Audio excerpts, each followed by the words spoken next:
हाल में हमने ये देखा है कि बीजेपी अलग अलग अलायंसेस कर रही है। ऐसे दोस्त जो बिछड़ गए थे वो वापस आ रहे हैं, उस पर मैं थोड़ा वक्त बिताना चाहता हूँ। शुरुआत करते हैं हम। हाल ही में आपने टीडीपी और जनसेना से आंध्र प्रदेश में चुनाव किया। वो आपके लिए एक टेरिटरी है जहाँ पे आप नई सीटें पा सकते हैं। लेकिन चंद्रबाबू नायडू ने तो प्रधानमंत्री को हार्डकोर टेररिस्ट कहा था।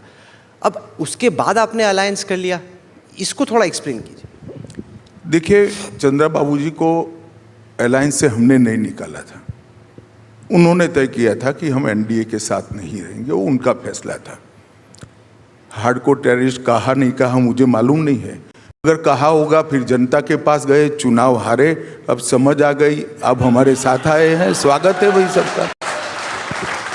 पर जगन रेड्डी ने तो राज्यसभा में इतनी सारे बिल्स पे, इतने सारे अलग अलग मुद्दों पे आपका समर्थन दिया। टाई अप आपने चंद्रबाबू नायडू से कर लिया। देखिए, राज्यसभा में जो वोटिंग होता है, आप इसको बहुत सिंप्लीफाई कर देते हो कि पॉलिटिकल टाइप के आधार पर वोटिंग होता है, इश्यू बेस्ड वोटिंग होता है। 3 मुद्दों पर उन्होंने हमारा विरोध भी किया था, ऐसा नहीं है। बारीकी में जाए बगैर एक परसेप्शन बना लेना और किसी इश्यू पर समर्थन को आप राजनीतिक टाइप मत मानिए।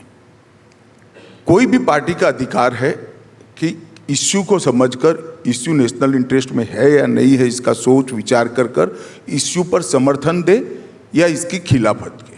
उनको अपनी आइडियोलॉजी देखनी पड़ती है, इश्यू का बेस देखना पड़ता है और इश्यू के उद्देश्य देखने पड़ते हैं। ये देखकर निर्णय होते हैं।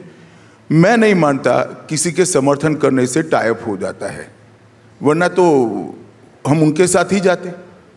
जगन के साथ नहीं, ऐसा होता तो आपकी तरह होता, तो आप कह रहे हो ऐसा होता। साधारण तौर पे राजनीति में यह माना जाता है कि नंबर 1 और नंबर 2 पार्टी का टाई अप नहीं हो सकता, क्योंकि इनकी आपस की लड़ाई है। 1 और 2 में कैसे टाई अप हो सकता है। लेकिन चर्चा खूब चल रही है कि उड़ीसा में भारतीय जनता पार्टी और बीजेडी का अलायंस ऑलमोस्ट हो चुका है और किसी भी दिन घोषित हो जाएगा। मैं नहीं कह रहा कि आप कंफर्म कीजिए कि होगा, क्योंकि वो तो आप करेंगे नहीं, लेकिन अगर ऐसा हुआ तो फिलोसॉफिकली इसको आप कैसे एक्सप्लेन करते हैं? नंबर 1 और उसके प्रिंसिपल चैलेंजर के बीच में अलायंस की बातचीत भी कैसे हो सकती है?